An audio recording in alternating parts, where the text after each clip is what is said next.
ಸ್ನೇಹಿತರೆ, welcome back to my channel. ನಾನು ನಿಮ್ಮ ಶ್ವೇತಾ. ಎಲ್ಲರೂ ಹೇಗಿದ್ದೀರಾ? ಎಲ್ಲರೂ ಚೆನ್ನಾಗಿದ್ದೀರಾ ಅಂತ ಭಾವಿಸ್ತಾ ಇವತ್ತಿನ ಬ್ಲಾಗ್ನ ಶೇರ್ ಮಾಡ್ತಾ ಇದ್ದೀನಿ. ಇವತ್ತಿನ ಬ್ಲಾಗ್ನ ಶೇರ್ ಮಾಡೋಕ್ಕಿಂತ ಮುಂಚೆ ಯಾರೆಲ್ಲ ಹೊಸದಾಗಿ ಚಾನಲ್ನ ನೋಡ್ತಾ ಇದ್ದೀರಾ, ಪ್ಲೀಸ್ ಸಬ್ಸ್ಕ್ರೈಬ್ ಮಾಡಿ. ವಿಡಿಯೋಸ್ ಇಷ್ಟ ಆದರೆ ವಿಡಿಯೋಗೊಂದು ಲೈಕ್ ಮಾಡೋದನ್ನು ಮರಿಬೇಡಿ ಸ್ನೇಹಿತರೆ. ಸೊ ಹಿಂದಿನ ವಿಡಿಯೋದಲ್ಲಿ ಮೈಸೂರಿಗೆ ಹೊರಟಿದ್ವಿ ಅಂತ ಹೇಳಿದ್ದೆ. ಸೊ ಅಲ್ಲಿವರೆಗೂ ನನ್ನ ಬ್ಲಾಗ್ನ ಶೇರ್ ಮಾಡಿದೆ. ಇವತ್ತಿನ ಒಂದು ಬ್ಲಾಗ್ ಎಲ್ಲಿ ಸ್ಟೇ ಆಗಿದ್ವಿ, ಸೊ ಎಕ್ಸಾಮ್ ಹೇಗಾಯಿತು ಎಲ್ಲನೂ ಕೂಡ ಇವತ್ತಿನ ಬ್ಲಾಗ್ನಲ್ಲಿ ಶೇರ್ ಮಾಡ್ತಾ ಇದ್ದೀನಿ. ವಿಡಿಯೋನ ಎಲ್ಲೂ ಸ್ಕಿಪ್ ಮಾಡಿದೆ ನೋಡಿ. ಸೊ ಮೈಸೂರಿಗೆ ನಾವು ಎಂಟ್ರಾದ್ವಿ. ಅಂದರೆ ಮೈಸೂರು ಸಿಟಿ ಒಳಗೆ ನಾವು ಎಂಟ್ರಾಗಿಲ್ಲ. ಅಂದರೆ ಮೈಸೂರಿನ ರಿಂಗ್ ರೋಡ್ನಲ್ಲಿ ರೋಹಿತ್ಗೆ ಸೆಂಟ್ರಿಂಗ್ ಬಿದ್ದಿರೋದು. ಸೊ ಹಾಗಾಗಿ ಅಲ್ಲೇ ಅವನು ಎಕ್ಸಾಮ್ನ ಅಟೆಂಡ್ ಮಾಡಬೇಕಾಗತ್ತೆ. ಯಾವ ಎಕ್ಸಾಮು ಅಂತ ಅಂದರೆ ನಿಮಗೆಲ್ರಿಗೂ ಗೊತ್ತಿದೆ, JEE ಎಕ್ಸಾಮ್ನ ಬರೀಬೇಕು. ಅಂದರೆ JEE ಎಕ್ಸಾಮ್ನ ಬರೀಬೇಕಾಗತ್ತೆ. ಸೊ ಈಗ ರೂಮಿಂದ ಎಷ್ಟು ದೂರ ಆಗುತ್ತೆ, ಯಾಕೆಂದರೆ ಬೆಳಗ್ಗೆನೇ ನಾವು ಅಲ್ಲಿ ಇಲ್ಲಿ ಹುಡುಕೊಂಡು ಹೋಗೋ ಅಷ್ಟರಲ್ಲಿ ಟೈಮ್ ಆಗಿಬಿಡುತ್ತೆ. 8:30ಗೆಲ್ಲ ಅಲ್ಲಿರಬೇಕು ನಾವು. 8:30ಗೆಲ್ಲ ಒಳಗೆ ಕರ್ಕೋತಾರೆ, ಗೇಟ್ನ ಕ್ಲೋಸ್ ಮಾಡಿಬಿಡ್ತಾರೆ, ಮತ್ತು ಒಳಗಡೆ ಎಂಟ್ರಿ ಇಲ್ಲ ಅಂತ ಹೇಳಿದರು. ಹಾಗಾಗಿ ಮುಂಚಿತವಾಗಿ ಬಂದಿದ್ದ ತಕ್ಷಣ ನೋಡಿಕೊಂಡು ನಂತರ ನಾವು ರೂಮಿಗೆ ಬಂದ್ವಿ. ನಾವು ಸ್ಟೇ ಆಗಿದ್ದು ಹೋಟೆಲ್ ಬಂದು ಲಿಯೋಕಿನ್ ಅಂತ. ತುಂಬ ಚೆನ್ನಾಗಿದೆ ಹೋಟೆಲ್ಲು. ಸೊ ಮೇಯ್ನಾಗಿ ಬರ್ತಿದ್ದಂಗೆ ನಮ್ಮ ಹೆಣ್ಮಕ್ಳು ನೋಡೋದೇನು ಅಂದರೆ ವಾಶ್ರೂಮ್ ಎಲ್ಲ ಕ್ಲೀನಾಗಿದೆಯಾ ಅಂತ ನೋಡ್ತೀವಿ. ಅದೇ ನಾನು ಕೂಡ ಅಷ್ಟೇ ಬಂದು ಇವಾಗ ರೂಮ್ ಹತ್ರ ಬಂದ್ವಿ. ನೋಡೋಣ, ಟೈಮ್ ಇದೆ ಇನ್ನು. ಸೊ ಬೆಟ್ಟಕ್ಕೆ ಹೋಗಿ ಬರೋಣ ಅಂತ ಅಂದ್ಕೊಂಡಿದ್ದೀವಿ. ಬಂದ್ವಿ ರೂಮ್ ಒಳಗೆ. ಸೊ ರೂಮೆಲ್ಲ ತುಂಬ ನೀಟಾಗಿ ಮೇಂಟೈನ್ ಮಾಡಿದ್ದಾರೆ. ವಾಶ್ರೂಮ್ ಕೂಡ ನೀಟಾಗಿದೆ. ತುಂಬ ಖುಷಿ ಆಯಿತು ನೀಟಾಗಿರೋದನ್ನು ನೋಡಿ. ರೂಮ್ ಎಲ್ಲ ತುಂಬಾ ಚೆನ್ನಾಗಿತ್ತು. ಸೊ ಒಂದು ಕಾಟ್ ಇತ್ತು, ಜೊತೆಗೆ ಒಂದು ಬೆಡ್ ಕೂಡ ಎಕ್ಸ್ಟ್ರಾ ಕೊಟ್ಟಿದ್ದರು. ಅಂದರೆ ನಾವು 3 ಜನ ಇರೋದಕ್ಕೆ ಅಂತ ಬುಕ್ ಮಾಡಿದ್ವಿ.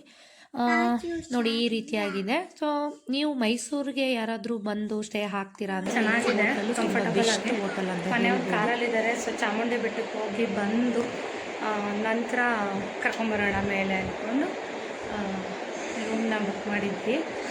ಸೊ ಚೆನ್ನಾಗಿದೆ. ಸುಜಿತ್ತು ಲಾಸ್ಟ್ ಟೈಮು ನಾವು ಊಟಿಗೆ ಕರ್ಕೊಂಡೋಗಿದ್ವಲ್ವ, ಹಂಗಾಗಿ ಸುಜಿತ್ತು ಈಗಲೂ ಕೂಡ ಊಟಿ ಇದು ಊಟಿ ಅಂದ್ಕೊಂಡಿದ್ದಾನೆ. ಮೈಸೂರು ಕಣಮ್ಮ, ಇದು ಊಟಿ ಅಲ್ಲ, ಮೈಸೂರು ಇದು ಊಟಿ ಅಲ್ಲ. ನೋಡೋಣ ಬನ್ನಿ. ಇವಾಗ ಕೈಕಾಲು ಮುಖ ತೊಳ್ಕೊಂಡು ಮತ್ತೆ ಇವಾಗ ಅಮ್ಮನವ್ರ ದರ್ಶನ ಮಾಡ್ಕೊಂಡು ಬರೋಣ ಅಂತ ಅಂದ್ಕೊಂಡಿದ್ದೀವಿ. ಎಲ್ಲರೂ ಹೋಗ್ತಾ ಇದ್ದೀವಿ. ಫೈನಲಾಗೆ ತುಂಬ ಏನು ಆಯಾಸ ಅಂತ ಅನ್ನಿಸ್ಲಿಲ್ಲ. ರೋಹಿತ್ ಕಾಲೇಜ್ ಕೂಡ ಸೆಂಟ್ರ್ ಎಲ್ಲಿದೆ ಅಂತ ನೋಡಿಕೊಂಡು ಆ ಕಾಲೇಜ್ ಕೂಡ ನೋಡ್ಕೊಂಬಂದ್ವಿ. ಯಾವುದು ಜ್ಯೋತಿರ್ಗಮಯ ಅನ್ನೋ ಒಂದು ಸೆಂಟ್ರಿಗೆ ಹಾಕಿದ್ದಾರೆ. ಸೊ ಅಲ್ಲಿ ನೋಡಿಕೊಂಡು ಎಷ್ಟು ದೂರ ಆಗುತ್ತೆ ಅಂದರೆ ಹೋಟೆಲಿಂದ ಒಂದು 6 ಕಿಲೋಮೀಟ್ರ್ ಆಗುತ್ತೆ. ಅಮ್ಮನ ಮನೇಲಿ ಊಟ ಮಾಡಿಕೊಂಡು ಹೊರಟಿದ್ದು. ಸದ್ಯಕ್ಕೆ ಸುಜಿತ್ ಹಂಗೆಲ್ಲ ಮಾಡೋಂಗಿಲ್ಲ, ಸುಮ್ಮನೆ ಕುತ್ಕೋಬೇಕು. ಏನಿಲ್ಲ, ಆರಾಮ್ ಅನ್ನಿಸ್ತು. ಸೊ ನೋಡಿ ನಮ್ಮ ಸುಜಿತ್ತು ಬಂದಿದ್ದ ತಕ್ಷಣ ಬೆಡ್ಡೆಲ್ಲ ಬಿದ್ದು ಒದ್ದಾಡಿ ಚೆಕ್ ಮಾಡ್ತಿದ್ದಾರೆ ಇಬ್ಬರೂ, ಹೆಂಗಿದೆ ಬೆಡ್ಡು ಏನು ಕತೆ ಅಂತ. ಸೊ ಇಬ್ಬರು ಕೂಡ ತುಂಬ ಚೆನ್ನಾಗಿ ಎಂಜಾಯ್ ಮಾಡಿದ್ರು. ನೋಡಿ ಇವರಿಬ್ಬರು ಹೆಂಗೆ ಆಡ್ತಿದ್ದಾರೆ ಅಂದರೆ, ರೋಹಿತ್ಗೆ ಸುಜಿತ್ ಕಂಡ್ರೆ ತುಂಬ ಇಷ್ಟ. ಅವನು ಪುಟಾಣಿ ತಮ್ಮ ಅಲ್ವಾ, ಅದಕ್ಕೆ. ಇನ್ನು ರೂಮಲ್ಲಿ ಲಗೇಜ್ ಎಲ್ಲ ಇಟ್ಟು ಮತ್ತೆ ಹೊರಟ್ವಿ. ನಮ್ಮ ಮನೆಯವ್ರು ಮತ್ತೆ ಯಾಕೆ ಬರಲಿ, ಒಂದೇ ಸಲ ಬೆಟ್ಟಕ್ಕೆ ಹೋಗಿ ಬಂದುಬಿಡೋಣ ಅಂತ ಅಂದರು. ಅದಕ್ಕೋಸ್ಕರ ಸೊ ಲಗೇಜ್ ಎಲ್ಲ ರೂಮಲ್ಲಿ ಇಟ್ಟು ಲಾಕ್ ಮಾಡಿಕೊಂಡು ರೂಮೆಲ್ಲ ನೋಡಿಕೊಂಡು ಇವಾಗ ಚಾಮುಂಡಿ ಬೆಟ್ಟಕ್ಕೆ ಹೊರಡ್ತಾ ಇದ್ವಿ. ಮೇಯ್ನಾಗಿ ಏನು ಗೊತ್ತಾ ಸ್ನೇಹಿತರೆ, ಮಕ್ಕಳು ನನಗೆ ಕಂಫರ್ಟಬಲ್ ನೋಡೋಕ್ಕಿಂತ ನಾನು ಮನೆಯವ್ರಿಗೆ ಕಂಫರ್ಟಬಲ್ ಆಗಿರಬೇಕು ರೂಮು ಇದೆಲ್ಲ. ಏಕೆಂದರೆ ಅವ್ರಿಗೆ ಲಿಫ್ಟ್ ಇಲ್ಲ ಅಂದರೆ ಮೇಲ್ಗಡೆ ಅಷ್ಟು ಮೆಟ್ಲುಗಳನ್ನ ಖಂಡಿತ ಎತ್ತಕ್ಕಾಗಲ್ಲ. ಸೊ ಏನು ಅಂತ ಅಂದರೆ ಅವ್ರಿಗೆ ಕಂಫರ್ಟಬಲ್ ಆಗಿರೋ ರೂಮ್ಗಳನ್ನೇ ನೋಡ್ತೀನಿ. ಎಲ್ಲೇ ಟ್ರಿಪ್ ಹೋಗಲಿ, ಎಲ್ಲೇ ಹೋದರೂ ಅಷ್ಟೇ ಅವ್ರಿಗೊಂದು ಅಡ್ಜಸ್ಟ್ ಆಗೋ ಅಂಥ ರೂಮ್ನ ನೋಡ್ತೀನಿ. ಇಲ್ಲಿ ತುಂಬ ಚೆನ್ನಾಗಿತ್ತು, ಲಿಫ್ಟ್ ಇತ್ತು. ಸೊ ಏನು ಅಂದರೆ 1-2 ಸ್ಟೆಪ್ ಅಷ್ಟೇ ಹತ್ತಬೇಕಿತ್ತು. ಆಮೇಲೆ ಹೋಟೆಲೆಲ್ಲ ಪಕ್ಕದಲ್ಲೇ ಕೆಳಗಡೆ ರೂಮು ಎಂಟ್ರಿ ಆಗ್ತೀವಲ್ವ, ಸೊ ಅಲ್ಲೇ ಹೋಟಲು ಎಲ್ಲವೂ ಕೂಡ ಇತ್ತು, ಚೆನ್ನಾಗಿತ್ತು, ಇಷ್ಟ ಆಯಿತು. ಇವಾಗ ಚಾಮುಂಡಿ ಬೆಟ್ಟಕ್ಕೆ ಹೊರಡ್ತಾ ಇದ್ದೀವಿ. ಇಲ್ಲಿ ನಮ್ಮ ಮನೆಯವ್ರಿಗೆ ಇದೇನು ಹೊಸ ಊರಲ್ಲ, ಯಾಕೆಂದರೆ ಚಿಕ್ಕ ವಯಸ್ಸಿನಿಂದ ಅವ್ರ ಅಣ್ಣನ ಜೊತೆ ಮೈಸೂರೆಲ್ಲ ಚೆನ್ನಾಗಿ ಸುತ್ತಿದ್ದಾರೆ. ಎಲ್ಲೆಲ್ಲಿ ಏನೇನು ಸಿಗುತ್ತೆ ಎಲ್ಲನೂ ಗೊತ್ತು. ಸೊ ಇವಾಗ ಕಡಿಮೆ ನಮ್ಮ ಮನೆಯವರು ಇಲ್ಲಿಗೆ ಅಂದರೆ ಸುಜಿತ್ ಊಟದ ಮೇಲೆ ಸ್ವಲ್ಪ ಕಡಿಮೆ ಮಾಡಿದ್ದೀವಿ. ಹೇಗೆ ಅಂತ ಅಂದರೆ, ನಮ್ಮ ಮನೆಯವರ ದೊಡ್ಡಪ್ಪನ ಮಗ ಅಂದರೆ ಅಣ್ಣ ಮತ್ತು ಅತ್ತಿಗೆ ಇರೋದು, ಅಂದರೆ ಮೈಸೂರಿನಲ್ಲಿ. ಈಗ ಏನು ತೋರಿಸ್ತಾ ಇದ್ದೀನಿ ಅಂದರೆ KSIC ಮಾರ್ಕ್ ಇರುವಂಥ ಮೈಸೂರು ಸಿಲ್ಕ್ ಸ್ಯಾರಿಗಳು ಇವಾಗ ಟ್ರೆಂಡಿಂಗ್ ಅಲ್ವಾ. ನಿಮಗೆ ಸೆರಗ್ನಲ್ಲಿ ಏನು ಪ್ಯೂರಿಟಿ ಕೊಟ್ಟಿರ್ತಾರೆ ಆ ಥರ ಸ್ಯಾರಿಗಳೆಲ್ಲ ಈ ಶಾಪ್ಗಳಲ್ಲಿ ಸಿಗೋ ಅಂಥದ್ದು. ಅಂದರೆ ಇದೆಲ್ಲ ಗೌರ್ಮೆಂಟ್ ಶಾಪ್ಗಳು. ಅಂದರೆ ಕ್ವಾಲಿಟಿ ಮತ್ತು ಪ್ಯೂರಿಟಿ ಎಲ್ಲವೂ ಕೂಡ ಒರಿಜಿನಲ್ ಇರುವಂಥ ಶಾಪ್ಗಳು ಇವೆಲ್ಲ. ಸೊ ಇವಾಗ ಟ್ರೆಂಡಿಂಗಲ್ಲಿ ನಡೀತಾ ಇದೆ ಅಲ್ವಾ, ಹಾಗಾಗಿ ನಾನು ನಿಮಗೂ ಕೂಡ ತೋರಿಸ್ದೆ. ನಾವಿವಾಗ ಹೇಳಿದ್ನಲ್ಲ, ಸಿಟಿ ಒಳಗಡೆ ಅಷ್ಟು ಎಂಟ್ರಾಗಿಲ್ಲ. ಇವಾಗ ಚಾಮುಂಡಿ ಬೆಟ್ಟಕ್ಕೆ ಹೋಗಬೇಕಾದ್ರೆ ಆ ರೋಡ್ನ ನಿಮಗೆ ತೋರಿಸ್ತಾ ಇದ್ದೀನಿ.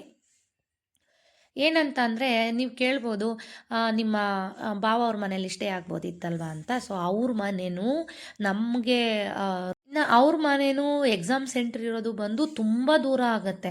ಇನ್ನು ಬೆಳಗ್ಗೆನೇ ನಾವು 8:00ವರೆಗೆ ಅವ್ನಿಗೆ ಎಕ್ಸಾಮ್ ಇರೋದ್ರಿಂದ ನಾವು ಅಷ್ಟು ಬೇಗ ರೀಚ್ ಆಗೋಕ್ಕಾಗೋದಿಲ್ಲ.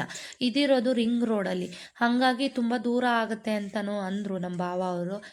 ಸೊ ಇವರ ಅತ್ತಿಗೆ ಕೂಡ ಬ್ಯುಸಿ ಇರ್ತಾರೆ, ಅವರು ಕೂಡ ಗೌರ್ಮೆಂಟ್ ವರ್ಕರು, ಹಂಗಾಗಿ ಅವ್ರ ಆಫೀಸ್ಗೆ ಹೋಗ್ಬಿಟ್ಟಿರ್ತಾರೆ, ಇರಲ್ಲ ಅಂತ ಹೇಳ್ಬಿಟ್ಟು ನಾವೇನು ಅಷ್ಟೇ ಆಗಲಿಲ್ಲ. ಮುಂಚೆ ಎಲ್ಲ ತುಂಬ ಓಡಾಡಿದ್ವಿ, ಈ ಪ್ಲೇಸ್ ಎಲ್ಲ ನಮಗೆ ತುಂಬ ಹಳೆಯದು. ಮನೆಯವರು ಅಂತೂ ತುಂಬ ಚೆನ್ನಾಗಿ ಗೊತ್ತಿದೆ ಯಾವ್ಯಾವ ರೂಟು ಏನು ಎತ್ತ ಕತೆ ಅಂತ, ಯಾಕಂದರೆ ಚೆನ್ನಾಗಿ ಸುತ್ತಿದ್ದಾರೆ ಅವಾಗೆಲ್ಲ. ಹಾಗಾಗಿ ಮೈಸೂರೇನು ಹೊಸದಲ್ಲ ಮನೆಯವ್ರಿಗೆ. ಇನ್ನೊಂದು ಕಡೆ ಜಯನಗರದಲ್ಲೇನೋ ನಮ್ಮ ಮನೆಯವರ ಮಾವ ಅತ್ತೆ ಇದ್ದಾರೆ. ಸೊ ಇಬ್ಬರು ನೆಂಟರಿದ್ದಾರೆ ನಮಗೆ ಇಲ್ಲಿ ಮೈಸೂರಲ್ಲಿ. ಇವಾಗ 2 ಮನೆಗೂ ನಮ್ಗೆ ಹೋಗೋದಕ್ಕಾಗಿಲ್ಲ. ಏಕೆ ಅಂತಂದರೆ ಹೇಳಿದ್ನಲ್ಲ, ಎಕ್ಸಾಮು ಬೇಗ ಇರೋದ್ರಿಂದ ಯಾರ ಮನೆಗೂ ಹೋಗೋಕ್ಕಾಗಲಿಲ್ಲ. ಇವಾಗ ನಾವು ಚಾಮುಂಡಿ ಬೆಟ್ಟಕ್ಕೆ ಬರ್ತಾ ಇದ್ದೀವಿ.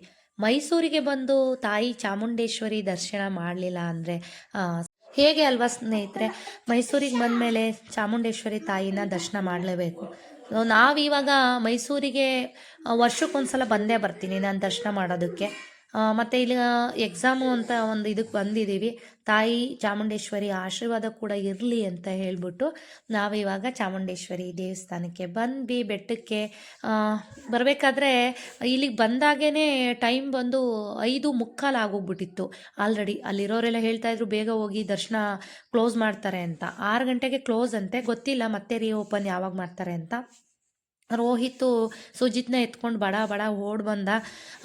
4 ಗಂಟೆಗೆಲ್ಲ ದರ್ಶನ ಆಗೋಯ್ತು. 6 ಗಂಟೆಗೆಲ್ಲ ನಾವು ಹೊರಗಡೆ ಇದ್ವಿ. ದರ್ಶನ ಕೂಡ ತುಂಬ ಚೆನ್ನಾಗಾಯಿತು. ನಿಮಗೆ ಗೊತ್ತೇ ಇದೆ, ಜಾಸ್ತಿ ನಾನು ದೇವಸ್ಥಾನಗಳಿಗೆ ಭೇಟಿ ಕೊಡೋದು, ಅಲ್ಲಿ ಇಲ್ಲಿ ಸುತ್ತೋದು ಕಡಿಮೆ. ಬಂದರೆ ಸುತ್ತಕ್ಕೆ ಅಂತಲೇ ದೇವಸ್ಥಾನಕ್ಕೆ ಬರೋದು ನಾನು. ಸೊ ದರ್ಶನ ಕೂಡ ಆಯಿತು. ಮತ್ತು ಶನಿವಾರ ನಮ್ಮ ಮನೆ ದೇವರ ಲಕ್ಷ್ಮೀ ನರಸಿಂಹಸ್ವಾಮಿ ದರ್ಶನ ಆಯಿತು. ಇವತ್ತು ಅಮ್ಮನವ್ರ ದರ್ಶನ ಆಯಿತು. ಬಹಳ ಖುಷಿ ಆಯಿತು. ದರ್ಶನ ಮಾಡಿಕೊಂಡು ಹೊರಟ್ವಿ. ಇದೆಲ್ಲ ನೋಡ್ತಾ ಇದ್ದರೆ ರೋಹಿತ್ ಸುಜಿತ್ ಸುಮ್ಮನೆ ಇರ್ತಾನ.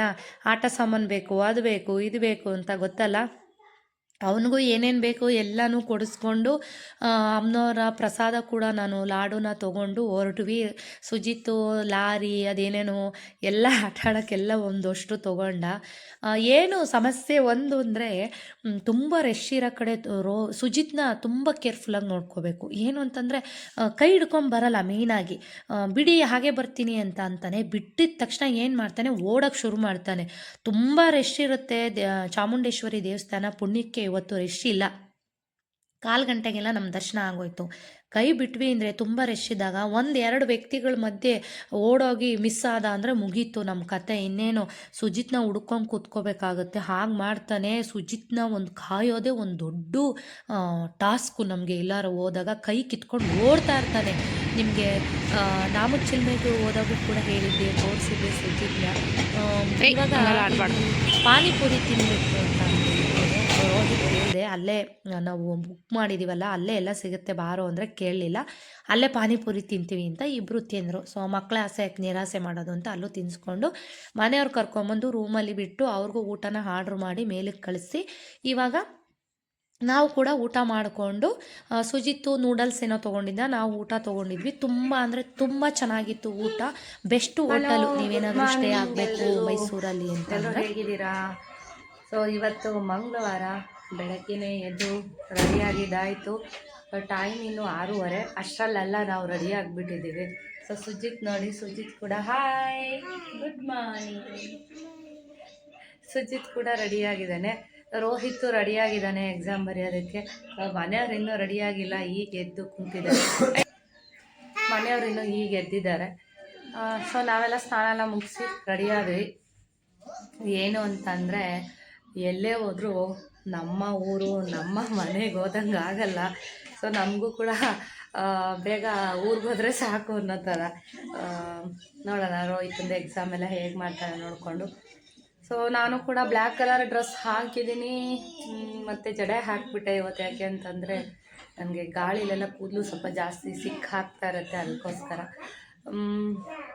ಈಗ ರೆಡಿಯಾಗಿ ಕೂತಿದ್ದೀವಿ. ಸೊ 7:30 ಹಂಗೆ ರೋಹಿತ್ನ ಕಾಲೇಜ್ ಹತ್ರ ಕರ್ಕೊಂಡು ಹೋಗಬೇಕು ಎಕ್ಸಾಮ್ ಬರೆಯೋದಕ್ಕೆ.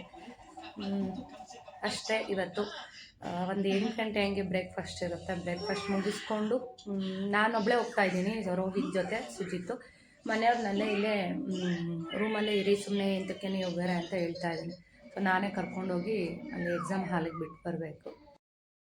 ಬೇಕಿದ್ರೆ ಹೋಟೆಲ್ನ ನೋಟ್ ಮಾಡ್ಕೊಳ್ಳಿ, ಬೇಕಿದ್ರೆ ನೀವು ಕೂಡ ಸ್ಟೇ ಆಗ್ಬೋದು. ಇವಾಗ ರೋಹಿತ್ನ 8:30 ಹೋಗಿ ನಾನೊಬ್ಬಳೇ ಸುಜಿತ್ನ ಕರ್ಕೊಂಡೋಗಿ ಬಿಟ್ಟು ಬಂದೆ. ಅದಾದ ನಂತರ ಮನೆಯವರು ಇಲ್ಲೇ ರೂಮಲ್ಲಿದ್ದರು. ಸೊ ಹಂಗೂ ಹಿಂಗೂ 8:30 11:30ವರೆಗೂ ಟೈಮ್ ಸ್ಪೆಂಡ್ ಮಾಡಿದ್ವಿ.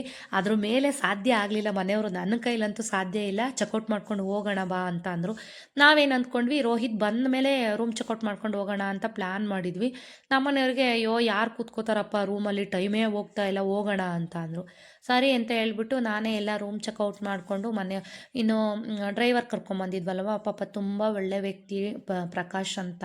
ನಮ್ಮ ಮನೆಯವ್ರಿಗಂತೂ ಬಹಳ ಚೆನ್ನಾಗಿ ನೋಡ್ಕೊತಾರೆ, ಬಹಳ ಹೆಲ್ಪ್ ಮಾಡ್ತಾರೆ. ಸೊ ನಮ್ಮ ಕಾರ್ಗೆ ರೆಗ್ಯುಲರ್ ಡ್ರೈವರ್ ಅಂತಲೇ ಹೇಳ್ಬೋದು. ಸೊ ಅವ್ರನ್ನ ಬಿಟ್ಟರೆ ಇನ್ಯಾರಿಗೂ ನಾವು ಕಾರ್ನ ಕೊಡೋದಿಲ್ಲ, ಇಲ್ಲ ನಾನು ಡ್ರೈವ್ ಮಾಡ್ತೀನಿ ಅಷ್ಟೇ. ಲಗೇಜ್ ಎಲ್ಲ ತೊಗೊಂಡೋಗಿ ಕೊಟ್ಟೆ, ಕಾರ್ಗಿಟ್ರು.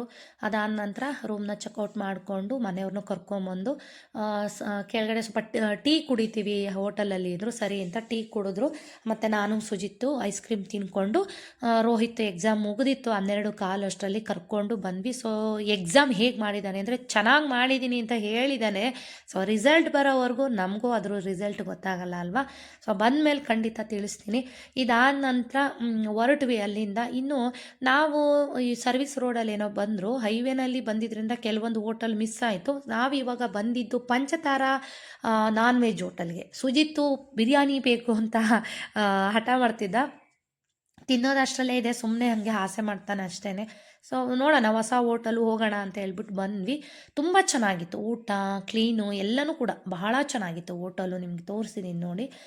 ತುಂಬ ತಂಪಾಗಿ ತುಂಬಾ ಊಟನೂ ಕೂಡ ಕಂಫರ್ಟಬಲಾಗಿ ತುಂಬ ಚೆನ್ನಾಗಿತ್ತು. ಇನ್ನು ಊಟ ಮಾಡಿಕೊಂಡು ಅಲ್ಲಿಂದ ಹೊರಟ್ವಿ. ಎಲ್ಲರೂ ಕೂಡ ನಿದ್ದೆ ಮಾಡ್ತಾಯಿದ್ವಿ. ಮನೆಯವ್ರು ಮಾತ್ರ ನಿದ್ದೆ ಮಾಡಲ್ಲ, ಅವ್ರು ಎಲ್ಲೋದ್ರು ಅಷ್ಟೇ, ಕಾರಲ್ಲಿ ಮಾತ್ರ ಯಾವುದೇ ಕಾರಣಕ್ಕೂ ನಿದ್ದೆ ಮಾಡಲ್ಲ ಅವರು. ಹಿಂದೆ ರೋಹಿತ್ತು, ನಾನು, ಸುಜಿತ್ ಎಲ್ಲ ಮಲ್ಕೊಂಡ್ಬಿಟ್ಟಿದ್ವಿ. ಇನ್ನು ಮಧ್ಯದಲ್ಲಿ ಅಮ್ಮ ಫೋನ್ ಮಾಡಿದ್ರು, ನಾಗರ ಪ್ರತಿಷ್ಠಾಪನೆಗೆ ಬಂದಾಗ ಸ್ವಲ್ಪ ಹೊತ್ತು ಇರಲಿಲ್ಲ, ಈಗ ಬರಬೇಕಾದ ಹೀಗೆ ಬಂದ್ರಿ ಹೋಗೋರಂತೆ ಟೀಗೆ ಕುಡ್ಕೊಂಡು ಅಂತಂದರು. ಸರಿ ಅಂತ ಹೇಳಿಬಿಟ್ಟು ಬರ್ತೀವಿ ಅಂತ ಅಂದ್ವಿ. ಇನ್ನು ಇಲ್ಲಿಂದ ಅಮ್ಮನ ಮನೆಗೆ ಹೋಗೋಣ ಅಂತ ಹೊರಟ್ವಿ.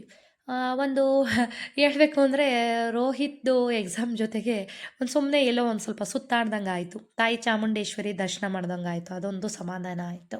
ಯಾಕೆ ಅಂತಂದರೆ ವರ್ಷಕ್ಕೆ 2 ವರ್ಷಕ್ಕೆ ಹಿಂಗೆಲ್ಲ ಬರ್ತಾನೆ ಇರ್ತೀವಿ. ನನಗೆ ತುಂಬ ಇಷ್ಟವಾದಂಥ ಪ್ಲೇಸ್ ಅಂದರೆ, ನೀವು ನನಗೆ ಫಾರಿನ್ ಕರ್ಕೊಂಡೋದ್ರೂ ಕೂಡ ನನಗಷ್ಟು ಖುಷಿ ಸಂತೋಷ ಸಿಗಲ್ಲ ಖಂಡಿತ. ನನಗೆ ಮೈಸೂರು ಅಂದರೆ ನನ್ನ ಫೇವ್ರೆಟ್ ಪ್ಲೇಸ್ ಅಂತಲೇ ಹೇಳ್ಬೋದು. ತುಂಬ ಇಷ್ಟಪಡ್ತೀನಿ ಮೈಸೂರನ್ನ. ಸೊ ತುಂಬ ಸುತ್ತಾಡೋಕ್ಕಷ್ಟು ಇಷ್ಟ ಇಲ್ಲದಿದ್ರು ನನಗೆ ಮೈಸೂರು ಅಂದರೆ ಬಹಳ ಇಷ್ಟ ನನಗೆ. ಅದರಲ್ಲೂ ಚಾಮುಂಡೇಶ್ವರಿ ದರ್ಶನ ಮಾಡಿಬಿಟ್ರೆ ಅಷ್ಟೇ ಸಾಕು ಅಂದ್ಕೊತೀನಿ. ಈಗ ಬಂದ್ವಿ ಕಡಬಾಗೆ. ಇಲ್ಲಿ ದಂಡಿಮಾರಮ್ಮನ ದೇವಸ್ಥಾನ ಇದೆ. ದಂಡಿಮಾರಮ್ಮನ ದೇವಸ್ಥಾನದ ಹಿಂಭಾಗದಲ್ಲಿ ನಾನು ಓದಿದಂತಹ ಮಿಡ್ಲಿ ಸ್ಕೂಲ್, ಅಂದರೆ ಫಸ್ಟ್ ಸ್ಟ್ಯಾಂಡರ್ಡಿಂದ 7th ನಾನಲ್ಲಿ ನನ್ನ ಬಾಲ್ಯದ ದಿನಗಳನ್ನ ಕಳೆದಿದ್ದೀನಿ. ಸೊ ಅದಾದ ನಂತರ ಇಲ್ಲಿ ಹೈಸ್ಕೂಲು ಇಲ್ಲೇ ಕಡಬಾದಲ್ಲಿ ನಿಮ್ಮ ಸೈಡಲ್ಲಿ ತೋರಿಸ್ತೀನಿ ನೋಡಿ, ಬಹಳ ವಿಡಿಯೋಗಳಲ್ಲಿ ಶೇರ್ ಮಾಡಿದ್ದೀನಿ. ಹೈಸ್ಕೂಲು, ಕಾಲೇಜು ಇದನ್ನೆಲ್ಲ ನಾನು ಕಡಬಾದಲ್ಲೇ ಮುಗಿಸಿದಂಥದ್ದು. ಯಾಕೆಂದರೆ ನಮ್ಮ ತಂದೆ ಮಾಸ್ಟರ್ ಆಗಿರೋದ್ರಿಂದ ನಾವು ಕಡಬಾದಲ್ಲಿ 12 ವರ್ಷ ಸ್ಟೇ ಆಗಿದ್ವಿ. ಸೊ ಅದಾದ ನಂತರ ನಿಮ್ಗೆ ಗೊತ್ತೇ ಇದೆ, ಈಗ ಎಲ್ಲಿದ್ದಾರೆ ಜಮೀನ್ ಹತ್ರ, ಅಲ್ಲಿದ್ದಾರೆ ಅಪ್ಪ ಅವರು. ಅಂದರೆ ಲಾಸ್ಟು ನಮ್ಮ ತಂದೆಗೆ ಕಟ್ಗೆನಹಳ್ಳಿ ಕೋಣಿಂಕೆರೆಯಲ್ಲಿ ರಿಟೈರ್ಡ್ ಆಗಿದ್ದು. ಹಾಗಾಗಿ ಕಡಪ ಬಿಡಬೇಕಾಗಿ ಬಂತು. ಇದು ನನ್ನ ಹೈಸ್ಕೂಲ್ ಓದಂಥ ಕಾಲೇಜ್ ಓದಿದಂಥ ಶಾಲೆ ಕಾಲೇಜು ಇದೆಲ್ಲ ನೋಡಿದಾಗ ಒಂಥರ ಬಾಲ್ಯದ ನೆನಪು ಜಾಸ್ತಿ ಆಗ್ತಾ ಇರುತ್ತೆ. ಖುಷಿ ಸಂತೋಷ ಎಲ್ಲನೂ ಜಾಸ್ತಿ ಆಗ್ತಾ ಇರುತ್ತೆ. ಯಾಕೆಂದರೆ ಅವೆಲ್ಲ ನೆನಪುಗಳನ್ನ ಅಷ್ಟು ಈಸಿಯಾಗಿ ಮರೆಯೋದಕ್ಕಾಗಲ್ಲ ಅಲ್ವಾ ಸ್ನೇಹಿತರೆ. ಯಾಕೆ ಅಂತಂದರೆ ಬಾಲ್ಯದ ದಿನಗಳೇ ಹಾಗೆ. ಒಂದೊಂದ್ಸಲ ಅನ್ನಿಸ್ತಾ ಇರುತ್ತೆ ಚಿಕ್ಕವರಾಗಿದ್ರೇ ಚೆನ್ನಾಗಿರ್ತಿತ್ತಲ್ವಾ ಅಂತ ಅನಿಸುತ್ತೆ. ಯಾಕೆಂದರೆ ಬಾಲ್ಯದ ದಿನಗಳನ್ನ ನಾವು ಕಡಬದಲ್ಲಿ ಸ್ನೇಹಿತರ ಜೊತೆ ಬಹಳ ಎಂಜಾಯ್ ಮಾಡಿದ್ದೀವಿ. ಅದಕ್ಕೋಸ್ಕರ ಇವಾಗ ಅಮ್ಮನ ಮನೆಗೆ ಬಂದ್ವಿ. ಸೊ ಅಮ್ಮನೂ ಕೂಡ ಟೀ ಮಾಡಿಕೊಟ್ರು, ಕುಡಿದು ಸ್ವಲ್ಪ ಹೊತ್ತು ಕೂತಿದ್ದು. ನಂತರ ಅಮ್ಮ ಸಾಂಬಾರು ಮಾಡಿದರು, ಹಲಸಿನಕಾಯಿ ಸಾಂಬಾರು. ತೊಗೊಂಡೋಗ್ರಿ ಅಲ್ಲಿನೇನು ಅಡುಗೆ ಮಾಡ್ತೀರಾ ಮತ್ತೆ ಅಂತಂದರು. ಸೊ ಸಾಂಬಾರನ್ನ ಇಸ್ಕೊಂಡು ನಾವು ಗುಬ್ಬಿ ಕಡೆ ಬಂದ್ವಿ. ಸೊ ಇದು ಮಡೇನಹಳ್ಳಿ. ಇವಾಗ ನಾವು ಬರ್ತಾ ಇರೋದು ಮಡೇನಹಳ್ಳಿ ಮುಖಾಂತರ ಬಂದ್ವಿ ಅಮ್ಮನ ಮನೆಗೆ. ಗುಬ್ಬಿ ಕಡೆಯಿಂದ ಅಂತಂದರೆ ಹೊಸಳ್ಳಿ ಹಿಂಗೆ ಬರಬೇಕಾಗತ್ತೆ. ಈ ಕಡೆಯಿಂದ ಕಡಬ ರೂಟ್ ಬರ್ತೀವಿ ಅಂತ ಅಂದರೆ ಮಡೇನಹಳ್ಳಿ ಈ ಥರ ಎಲ್ಲ ಬರ್ಬೋದು. ಸೊ ಇವತ್ತಿನ ಬ್ಲಾಗ್ ಇಲ್ಲಿಗೆ ಎಂಡ್ ಮಾಡ್ತಾ ಇದ್ದೀನಿ. ಬ್ಲಾಗ್ ಇಷ್ಟ ಆದರೆ ಲೈಕ್ ಮಾಡಿ, ಸಬ್ಸ್ಕ್ರೈಬ್ ಮಾಡಿ, ಸಪೋರ್ಟ್ ಮಾಡಿ. ಮುಂದಿನ ವೀಡಿಯೋಗಳಲ್ಲಿ ಸಿಗೋಣ.